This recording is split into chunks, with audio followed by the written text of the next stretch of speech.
Today, more from Bloemendaal Fishing on YouTube. This is In Through the Outdoors, and I'm your guide, Jason Walter.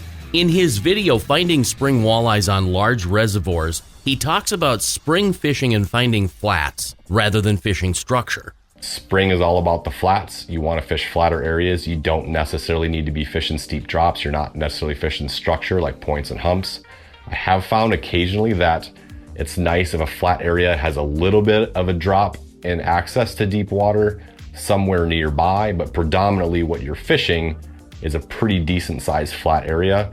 Sand and gravel, primo spots, at least for the active fish. Now, perhaps even more than natural lakes, what I found is that there will be plenty of walleyes in 20, 25, 30 feet of water during this time period, but they're probably not going to be as active, especially if we are actually having a nice warming trend and the shallow water is much warmer. If you get up shallower, even if you don't have side imaging and you don't know those fish are there, if you just hit some shallow shorelines, wind-blown stuff and cast around, you're probably going to find some fish if you're in a decent area.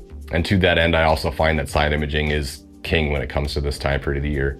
Forward-facing sonar can have some advantages. You can see some fish in shallow water, but for identifying them, especially quickly, side imaging is so helpful to sweep the bank of a shallow sand flat and just see fish peppered all over there. You don't even need forward-facing sonar to catch fish in that situation. It caught my ear and I thought I had to share it. That's Brett Bloemendaal from Bloemendaal Fishing on YouTube, the video Finding Spring Walleyes on Large Reservoirs. Check him out on YouTube. You'll be glad you did. I'm Jason Walter, and that's In Through the Outdoors. Be safe, and thanks for listening.